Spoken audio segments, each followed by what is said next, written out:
want from men. Hi, I'm Nassa Magee. What women really want, they want to be understood. They want to be deeply understood. But in order to be understood by our partners, by our man, first and foremost, we have to actually understand what it is that we want them to understand. In the last segment, I spoke about the 5 love languages and how understanding your partner's dialect offers you both the opportunity to have an immensely satisfying and connected relationship. See, we all have a level of self-responsibility in a relationship, and that's why I'm covering these topics, to help you lay a strong foundation based on learning how to understand each other and each other's needs. Or if you've gone off track, to help you have the tools to realign yourself and get yourselves back to the space that's more satisfying for both of you. So in understanding your desires, your motivation and your needs, you are then more able to voice them to your partner. Now, after all, if you don't know what it is that you need, how the hell can you expect your partner to know? Yet we do that. And the thing is, they're not a mind reader, and we often expect them to behave like one. So have you ever heard yourself or your girlfriend say to each other, you know, I said to him, if you really love me, you should know what I need. You should know that. You should know what I'm feeling. The thing is, it's not up to them to decipher your inner code. Now, girls, let's be responsible here for our own lives, because this is our job. But once you do unlock the code, you'll be able to communicate this more and spare all these assumptions and other miscommunications by sharing what you need with your partner, because you know and you can give it to them. So in this segment, I'm going to be addressing the 6 human needs and how they play a very important part in our relationships. So the 6 human needs are loosely based on Maslow's hierarchy of needs. Now, Abraham Maslow was an American psychologist who studied how humans could reach their greatest potential. And Maslow's theory is that human beings are motivated by a hierarchy of needs. That the most basic need of human needs are things like food, shelter, security. And it must be met in order to fulfill the higher needs like love, self-esteem and personal growth. And that makes sense. And Tony Robbins sought to build on this theory, and he developed his own version called the 6 human needs with the psychotherapist called Chloe Madanes or something like that anyway. He believes that all humans have the same core 6 needs. And if the 6 needs are met, we will live a happy life and have successful relationships. And if one understands what their needs are and in what priority, then they can share that with their partners and vice versa. And the relationship can develop into a deep, rich and meaningful one, where each partner feels valued, heard and loved. If some of the needs are not met, a person will be left feeling dissatisfied, frustrated, and like they're searching for something. And that's a horrible feeling to have in a relationship. Most individuals will prioritize 2 needs as the most important to them. So we have 2 needs which tend to be the priority. And these 2 needs will drive much of their conscious and unconscious behavior because we want them to be met. So how people can fulfill these needs can range from a positive way to a negative way. For example, someone who is driven by the need to be significant could work particularly hard to raise money, maybe for a favourite charity. If they choose to meet this need in a negative way, they may become a bully, they could become dominating or obsessed by their work and neglect their family. They can make their employees feel insignificant. So getting a need met in a negative way will lead maybe to a short-term gain, but undeniably a long-term pain.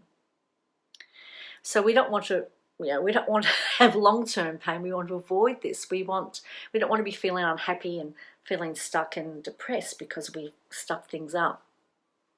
And we do get them met either way. We either get them met in a way that's positive and serves us, or a way that's negative and hurts us. So what are these 6 needs? What are these human needs? So the first one's certainty. And this is the need of survival, to feel safe. We need to feel certain that we can avoid pain. We need to know that we can obtain some degree of comfort, not be dragged out of the cave and eaten up by lions. We need comfort as a constant reminder that pain will ultimately lead to death. People who have certainty as one of their most important needs will probably exhibit behaviours of needing to feel in control. And they probably don't like change very much because they need to know that everything's set in a certain way. In intimate relationships, they may feel need a certain way before they can open up to feeling love and giving love to another person. Certainty could also be in the form of material security, or knowing that you have your family and friends very close by. So some people unknowingly have impossible requirements to make them feel secure. And this leads to unhappiness, as it never feels like the need is completely met. They're never satisfied. And this is why we can benefit from understanding our beliefs and changing the blueprint of them if they are an impossible thing to be met. We need to look at that. A possible example for a need of certainty is, say, exercising 3 times a week. Now, this provides certainty as it sets a routine and provides a certain end result, which is being physically fitter. A negative example of needing certainty is remaining in a job or a relationship that you're really unhappy with. Even though this provides you with a short-term feeling of certainty, it will suffocate other needs and will ultimately be unsustainable because you can't keep doing something that you don't like. Second one is unpredictability or variety. And this is the need for surprise, change, variety to prevent boredom. Now, a positive example of fulfilling a need for variety or unpredictability is learning something new. This provides something interesting and challenging to stimulate you. In our intimate relationships, this need can be fulfilled by doing activities with your partner, going to new places, traveling, experimenting, doing things together. Now, a negative example of fulfilling this need is, say, something that's highly stressful, like irresponsible gambling. That's not a good one for anyone. And even though that might satisfy your need for unpredictability in the short term, in the long term, you can end up losing your house, your savings, and you've just started an addiction. Variety people are the type of person who can get a plane ticket and jump on a plane, land in a country with no plans and just wing it. They feel free and alive.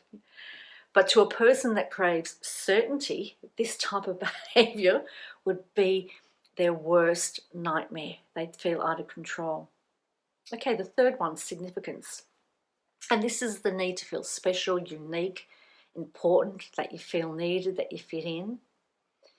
And you can feel more significant by achieving something, by building something, by learning something, by sharing something, and even some people by tearing other people down. Now, there are legitimate ways to fulfill the need for significance that are positive, because the need for significance can help you achieve more, do more, and become the best person that you desire to be, which is a great way to be in a relationship. Now, all professional athletes would probably admit that they have a really high need for significance, as it's a big part of their careers and egos. But egos can ruin relationships. In fact, it's probably one of the most important influential factors that go into every decision that an athlete makes. Now, on the other hand, the need for significance can be used for negative purposes. For instance, and even in relationships, it can be used to hurt people or gain an unfair advantage, to manipulate. And we'll take, for example, a bully. Bullies other people to feel important, to feel better than them, to feel significant and worthy. Therefore, the need for significance can actually lead to more negative behaviour in this instance, and we don't want this. We want the positive side. 4, connection. Love is the need to connect with other people and build deep relationships. Now, some people will settle for connection even though they really want love. So others may pursue this need to the point of codependency, where they lose their own identity for a relationship. They give themselves up 100%. Now, a positive example of fulfilling the need for connection is showing affection for each other through words or unselfish actions, or those 5 love languages that we spoke about last segment. Now, a negative example is accepting a casual, no strings attached relationship if you really want a serious relationship. In the short term, it keeps you connected to someone that you have feelings for. They might happen for you, but in the long term, it is preventing you from finding a serious relationship with someone that is willing to give all of that to you, which is what you deserve. Now, these are the higher level ones. 5, growth. This is classed as a spiritual need, fulfilling the spiritual needs that will create the most positive change in your life. So growth is how you progress as a person in a relationship, acquiring knowledge, improving how to relate to your partner, and learning new skills. And if we're not growing in some area of our life, we will feel stuck. If our relationship isn't growing, we will feel stuck. And usually a relationship that does not grow will eventually die. Now, a need for growth can be as simple as reading books, becoming more aware of your actions and how they affect yourself and your partner, being a bit more self-aware of what's going on in your relationship. Now, 6, contribution.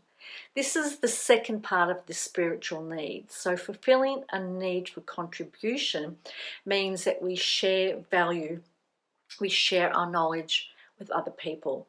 We follow a life's purpose and take actions that are for the benefit that is something bigger than us. We can only feel a certain amount of pleasure internally and keep that kept to ourselves. But that pleasure, when we share it with others, multiplies and grows and impacts, especially when we share it with our partner. Now, many people fulfill the need by small acts of kindness, volunteering, giving to charity, or pursuing work that helps the environment, or doing something that will benefit your relationship. So the needs, when we look at them in intimate relationships, can also, they can also be, as I said, applied to intimate relationships. And it proves to be a relatively simple tool which we can use as building blocks to make it more successful. So if you're in a relationship with somebody and you meet one of their needs, you're going to have an acquaintance. If you meet 2 of their needs, you're going to have a friend.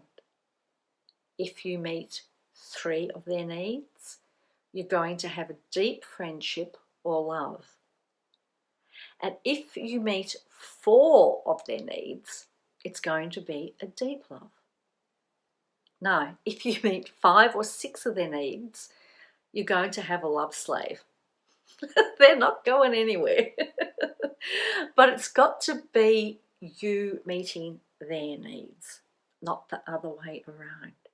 And when we both do that for each other, so both partners should be aware of their own top 2 needs and their partner's top 2 needs and make them a priority, but also ensure that the other needs are being met. Now, to get this started, like I said with the love languages, just ask your partner questions. Now, you can ask your partner questions like, what actions make you feel loved? What makes you feel secure? Now, growth is another useful need to grow on. Relationships will generally break apart and stagnate if no energy is put into cultivating that connection. So this could involve setting aside time each week to work on the communication skills, to have discussions about what your needs are, what your love languages are, and talk about what we need emotionally from each other. Always consider if a decision is going to only meet your need in the short term, or will it actually meet your needs in the long term and your partner's needs in the long term. Sometimes this might mean accepting short-term pain if it's for the greater good of yourself and your partner in the long term. So considering your proposed actions in line with the 6 needs will help bring awareness to your decisions and your partner's decisions and the couple's decisions. Evaluate the priority list of your needs, and sometimes we change our needs, and that's okay. So your problem can be, for example, if you have significance and certainty as one of the 2 top needs of your personality, your life is going to have problems, and here's why. In order to have certainty as number 1, life has to stay the same, something that it doesn't do. So in order to keep your life the same, you have to artificially control your environment, keep a grip on everything, control the environment and the people in it and yourself. And we don't want controlling relationships. The only way to achieve that is to lower your expectations or just to stress out all the time, and neither of which are a good option. If significance is one of your top 2 needs, you are always going to be competing with someone else. So have a look at that if that's in your, if that's what your case is. So more than likely you'll have to lie to yourself and surround yourself with people that are less skilled. Now, all dysfunctional behaviours arise from the inability to consistently meet these 6 needs. But if you're able to reach them in a healthy order, like so significance and certainty are not at the top, you will have fulfillment because you're not being driven by these needs that aren't serving you. So I hope you find this insightful and that the info will encourage and assist you in growing a deeper, more connected relationship with your partner once you understand your needs and convey them to them.